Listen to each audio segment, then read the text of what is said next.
আজকে শীতকালীন সবজি আর দেশীয় মাছ দিয়ে খুব মজার একটা তরকারি রান্না করব। তো কি তরকারি রান্না করলাম, কি সবজি রান্না করলাম অবশ্যই কিন্তু দেখতে হলে পুরো ভিডিওটা দেখতে হবে। তো যারা যারা দেখতেছেন অবশ্যই অনুরোধ রইল আপনাদের কাছে প্রথম থেকে শেষ অবধি দেখবেন, আর ভালো লেগে থাকলে অবশ্যই কিন্তু কমেন্ট করে যাবেন আপনাদের ভিডিওটা কেমন লাগলো। হ্যালো এভরিওয়ান, আসসালামু আলাইকুম। আশা করি সবাই ভালো আছেন, আমিও ভালো আছি। তো নতুন একটা ভিডিও শুরু করলাম, আশা করি আজকের ভিডিওটি আপনাদের ভালো লাগবে। তো সকালে ঘুম থেকে উঠে আর কি হালকা পাতলা নাস্তা করে নিতেছি। এখানে ফ্রোজেন করা পরোটা ছিল, তো ওইটা দিয়ে একটা চা দিয়ে খেয়ে নিলাম। আর শীতের সকালে একটু চা না খেলে কিন্তু ভালো লাগে না। তারপর হচ্ছে গিয়ে গ্যাস থাকে না, এই জন্য একটু চা কোনো রকম বানিয়ে আগে একটু নাস্তাটা করে নিলাম, না হলে দেখা যায় যে কীরকম যেন একটু বমি বমি ভাব আসে। তো এখানে হচ্ছে চাটা খেয়ে আমি এই যে দেশীয় যে মাছটা মিনি মাছ, এটা দিয়ে আজকের আর কি শীতের সিজনের যে সিমটা ওইটা কিন্তু এখন উঠছে, আর আগে যে সিমটা ছিল ওটা কিন্তু একটু মোটা মোটা, তাও খেতে ভালো লাগছে।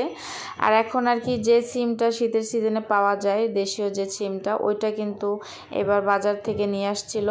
তো ভাবলাম এটা দিয়ে মাছ দিয়ে রান্না করি, তাহলে হয়তো বা খেতে ভালো লাগবে।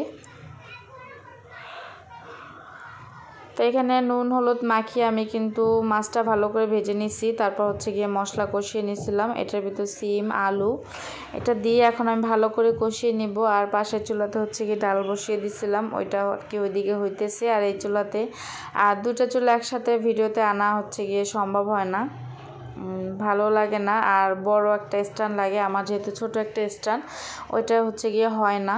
তো এখানে সিমটা আমি ভালো করে আর কি ঢেকে ঢেকে কষিয়ে নিতেছি। আর এই সিমটা আমার মা অনেক সুন্দর করে রান্না করতো, একবারে সবুজ সবুজ থাকতো, খেতে অনেক ভালোও লাগতো।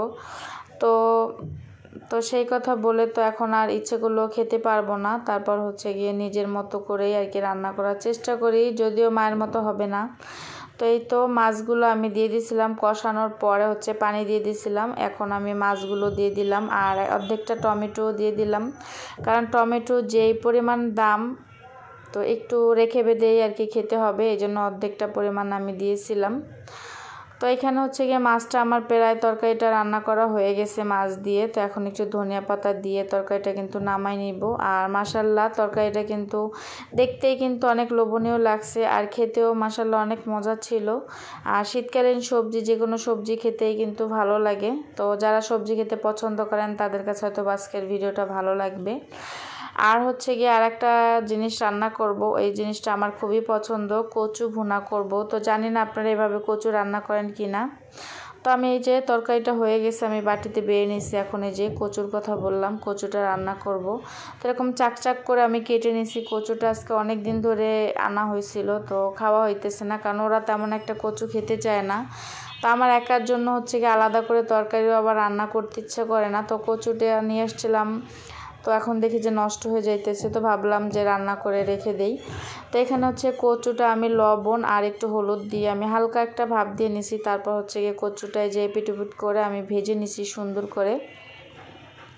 তো এই কচুটা আপনি এভাবে একবার হলেও খেয়ে দেখবেন, আশা করি আপনাদের কাছে অনেক ভালো লাগবে। তো এক পিস কচু নিলেই কিন্তু এক প্লেট ভাত খাওয়া হয়ে যায়, একটু ঝাল ঝাল করে রান্না করতে হবে। তার মাঝখান থেকে এখানে হচ্ছে আলু ভর্তা আর হচ্ছে গিয়ে মরিচ ভর্তা, এটা তো আমার লাগবেই মরিচ ভর্তাটা। তো এগুলো করে নিয়েছিলাম, আলু ভর্তা আর মরিচ ভর্তা। আর এদিকে হচ্ছে গিয়ে এই যে কচুর তরকারি যেটা রান্না করবো এটা কষাতেছিলাম। এখন একটু পানি দিয়ে দিব, তারপর হচ্ছে কিন্তু একটু জাল দিয়ে নিলে কিন্তু কচু রান্নাটা হয়ে যাবে। তো আমি মাছ ছাড়া আর কি এভাবে ঝাল ঝাল করে কচুটা রান্না করতেছি।